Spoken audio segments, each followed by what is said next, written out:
Noddy and His Car by Enid Blyton. Noddy is happy. They got out of the car and went into their fair. They looked all around. Little Noddy woke up very happy one morning. He sat up in bed and wondered why. Why do I feel so glad, he said. Why do I want to sing and shout? Then suddenly he remembered. Of course, I've got my dear little red and yellow car of my very own, and I'm going to take passengers in it and be a taxi driver. His little round wooden head began to nod madly. It always did when he was feeling very pleased. People were surprised when they saw his head nodding.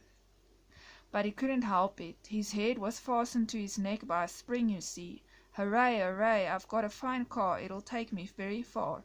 Tra-la-la, sang Noddy, jumping out of bed and going to wash himself.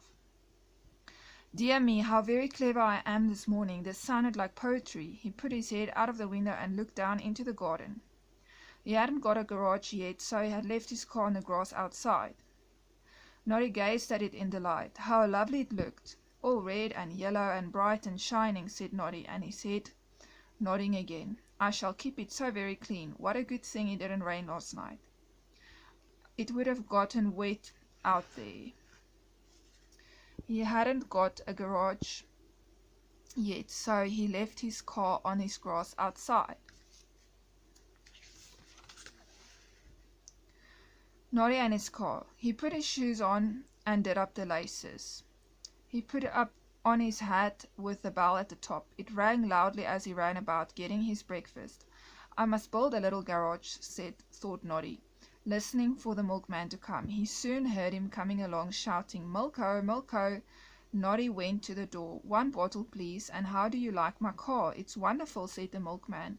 Is that the one you got for finding all the cars that were stolen from Mr. Sparks' garage one night? Yes, it is, said Noddy, nodding happily. It was so kind of Mr. Sparks to give me a car of my own. I'm going to be a taxi driver, Mr. Milko. I want to earn some money to build a little garage. I'll tell everybody you're a taxi driver then, said the milkman kindly. How much do you charge? I haven't thought yet, said Noddy, taking his bottle of milk. Do you know? Noddy's happy.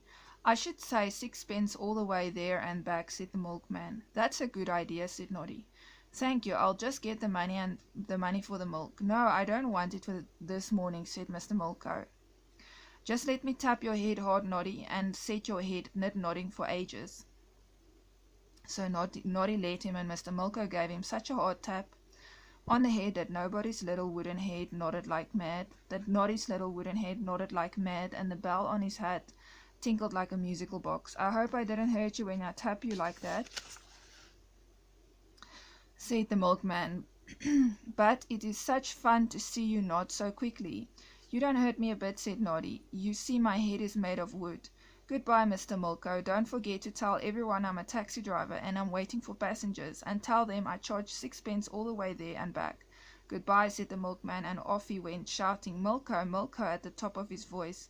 Noddy thought he was a very nice fellow indeed. Oh, I do hope my first passenger comes soon, thought Noddy. Noddy's first passenger. Noddy cleaned his little house, and then he went to clean his beautiful car. He sang as he polished it. I'm a very happy fellow. I've got a car red and yellow. I drive it so slow or fast until we're there at last. Mr. Tubby the teddy bear, who lived next door, put his head out the window in surprise. What a nice song, he said. Have you heard it? Have you had a passenger yet? No, said Noddy, nodding his head. He always had to nod, even if he wanted to shake it, because he can only nod up and down. No, I'm waiting. I'm sure one will come. I'm just going to take my car out to the garden and put it on the road, and it'll be ready. So he took the car carefully out the gate, and there it was, sitting on the road waiting for its first passenger. And will you believe it, one came. It was a pink toy cat, and with a very long tail and a rather fierce whiskers. She called to Noddy. Are you the taxi driver? I want to go along to the station, please. How much is the fare? 6p all the way there and back, said Noddy, nodding excitedly. Well, I only want to go there, but not back, said the pink cat. I'm going to catch the train at the station. How much is it to go there and not back? Noddy didn't know. He couldn't possibly do sums like that. He stared at Toy Cat, puzzled. Well, tell me, said the cat, swishing a long tail. Don't you know? Noddy nodded his head miserably. No, I don't know, he said. I wish you wouldn't say no and nod your head at the same time, said the Toy Cat. It's very muddling. I can't help it, said Noddy. I'm the little naughty man. Shall we ask Mr. Tubby the teddy bear next door if he knows what to charge for going there and not back? Mr. Tubby came to the door when he was called. How much is it if we go there and not back? Asked Noddy. Mr. Tubby looked very wise. It's exactly the same as if you go back and not there, he said, and before they could say anything more, he shut the door and went inside his house. But can you go back if you haven't been there? Said the Toy Cat to Noddy. And he felt more muddled than ever. He nodded and nodded. Well, you know what's going to happen, he said the Toy Cat suddenly. I'm going to miss my train. Come on, we'll decide how much to pay you when we get there. Noddy nodded, looking cheerful again. He got into the driver's seat and took the wheel. Oh, how happy he felt to be driving his own dear little car. The Toy Cat got in beside him. She left her tail hanging out over the side of the car, but Noddy didn't see it. He started up the car. Mr. Tubby the teddy bear was watching out the window. He saw the cat's tail at once. He shouted out of the window, Hey, hey, put that tail inside, Toy Cat. Noddy was so startled at Mr. Tubby's loud shout that he put on the brake very suddenly, and the Toy Cat shot right out of the car. Noddy nearly went too. The cat landed on the road. Now then, she said angrily, is that the way you drive a car? No, not usually, said Noddy, scared. Oh dear, I'm so sorry. Somebody shouted and it frightened me. Well, said the Toy Cat, getting in again. Don't do that again, or tell me just before you do if you don't mind. He put on the brake very suddenly, and the Toy Cat shot right out of the car. Mr. Tubby shouted again, just before Noddy drove off. Hey, you Toy Cat, put your tail inside. You've left it out. The cat put a tail inside, looking rather cross. I don't know what business it is of that teddy bear, she said. Noddy drove off happily. He went down the road, and everyone turned to look at him. Parp, parp, said the hooter proudly. Parp, parp. Look, Noddy got his very first passenger, said all the toys as they stared after him. There he goes. He's a proper taxi driver now, with his very first passenger. The Toy Cat is very cross. The car went over a bump, and the cat's tail swung out again. Noddy saw it. Do put it back, he said. Really, I wish cats would just look after their tails better. It's my tail, and I'll do what I like with it, said the cat, and she wouldn't put it back. And, you know, before they had gone very far, it caught in the wheel of the car and came off. It did really. The cat gave a dreadful howl, but just as Noddy drove proudly into the station yard. My tail, I believe it's gone. Stop, stop, Noddy. Noddy stopped. He had to, anyway, or he would have driven right onto the platform. He stared at the cat in dismay. What do you mean your tail's gone? He said. Where's it gone? How do I know, silly? Wailed the cat, and jumped out of the car. Noddy stared at her in horror. She had no tail at all now. She looked really very peculiar. He looked around for a tail. It must have got caught in the wheel, he said. Oh dear, I told you not to leave it hanging outside the car. There was a loud whistle and the train rushed into the station, all the carriages rumbling and clattering. It was a lovely train, a toy one, very brightly coloured. The passengers jumped out. They were all toys except for 2 brownies and a little goblin. Quick, quick, you'll miss the train, Noddy said to Toy Cat. Never mind your tail.